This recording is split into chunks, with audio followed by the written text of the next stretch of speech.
Shalom, jemaat yang dikasihi Tuhan, jumpa lagi dengan saya di Apa Kata Firman Tuhan pada hari ini.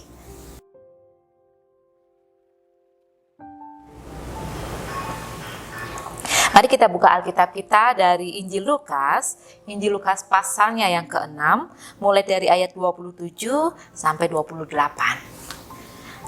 Demikian bunyi Injil Lukas pasal 6 ayat 27 sampai 28. Tetapi kepada kamu yang mendengarkan aku berkata, kasihilah musuhmu, berbuatlah baik kepada orang yang membenci kamu, mintalah berkat bagi orang yang mengutuk kamu, berdoalah bagi orang yang mencaci kamu. Waktu saya masih tinggal bersama dengan orang tua di kota Purwokerto, seringkali melihat mama mengisi sebuah rantang atau sebuah tempat makan, dan pernah saya tanyakan, kenapa sih rantang itu diisi, padahal itu kan bukan punya kita gitu kan, dan kenapa kok dipakai buat ngirim? Ya itu punya tetangga, karena mereka udah kasih dan mama ingin kasih sesuatu, dan kebetulan mama sudah bikin sesuatu. Saling mengirim antar tetangga menjadi tradisi yang sering dilakukan di sekitar perumahan di mana kami tinggal.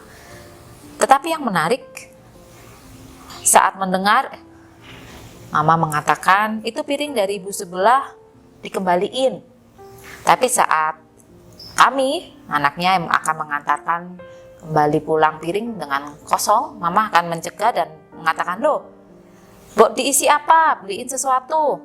Atau itu kita punya apa di meja makan, coba diisi untuk diantarkan, jangan mengirim dengan piring kosong. Jadi jika saya perhatikan, jika seorang menerima kiriman, maka akan mencoba mengirim balik sesuai dengan apa yang dia terima, atau setidaknya mengimbangi sesuai dengan apa yang diterima. Tapi saat membuka bacaan hari ini, jika kita merasa tidak diberkati, bisakah kita memberkati orang yang tidak memberkati kita? Atau bisa tidak kita mengatakan kasihlah musuhmu, sedangkan kita tahu bahwa orang tersebut tidak menunjukkan kasih kepada kita? Sengaja mengirim ke orang yang sudah menunjukkan membenci kita, tanpa harus mereka mengirim lebih dulu kepada kita. Atau minimal saat kita berdoa syafaat, memasukkan nama mereka bukan untuk diadukan kepada Tuhan untuk membalas mereka, tapi kita mendoakan mereka dan mengatakan kepada Tuhan untuk menolong mereka, memberkati mereka seperti Tuhan mau memberkati hidup kita. Di Jemaat GKI Arca Manik beberapa akhir-akhir ini selama pandemi, tradisi burung gereja mengantar makanan yang menjadi penyalur kasih dan perhatian di situasi ini. Saya membayangkan jika tradisi burung gereja ini terjadi, tetapi sengaja dikirimkan kepada orang yang kita tahu orang ini tidak menyukai kita, atau mengirimkan kepada orang yang sebenarnya kita juga tidak menyukai mereka.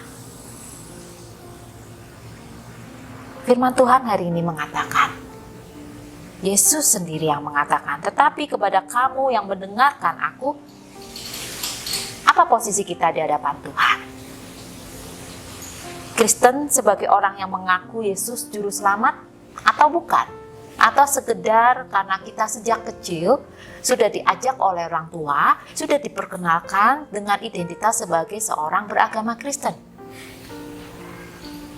Mungkin orang banyak mengajarkan kita untuk menarik diri dari orang yang sudah menyakiti kita, karena kita tidak mau membuat masalah lebih lanjut dengan orang tersebut. Atau seminimal mungkin jangan sampai kita juga menyakiti orang tersebut. Tapi lebih sering kita memakai cara menarik diri, menjaga jarak, atau sama sekali berusaha untuk tidak mengingat lagi orang tersebut, apalagi bertemu dengan orang tersebut. Menatap mukanya mungkin seringkali memancing kita untuk meluapkan emosi lagi. Atau mungkin kita tahu orang itu tidak menyukai kita, Apakah kita masih mau menemui orang tersebut atau lebih memilih menghindari? Kalimat memaafkan seringkali memang menjadi persoalan yang klasik di kehidupan orang Kristen. Apalagi jika kita terus mendapatkan perlakuan yang tidak enak.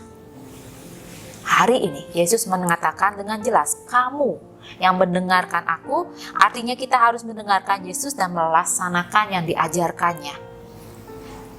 Cara agar kita bisa memaafkan, satu kunci, tetap berikan kebaikan walaupun hal yang sederhana. Bisa tadi yang seperti sudah saya sampaikan di awal, kirimlah makanan.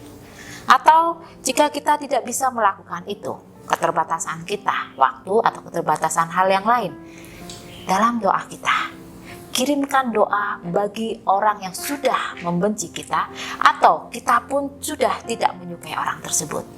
Doakan, bukan untuk mengeluh, bukan untuk meminta penghukuman, tapi doakan.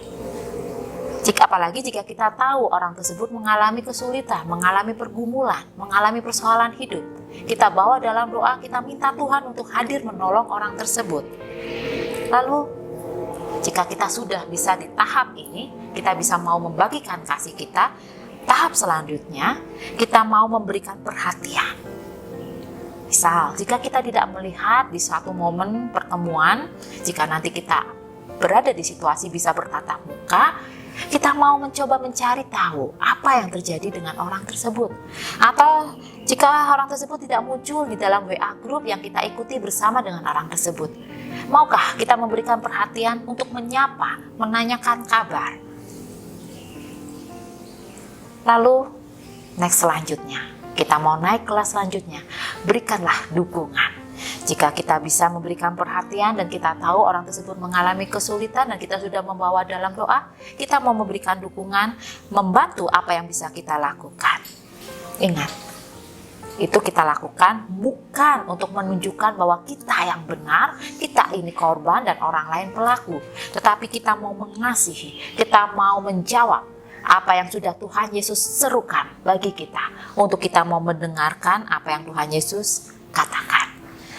Lakukanlah, itu bagian kita yang terbaik jika kita masih mempercayai Tuhan Yesus sebagai juru selamat kita. Karena kita adalah Kristen yang bukan sembarangan.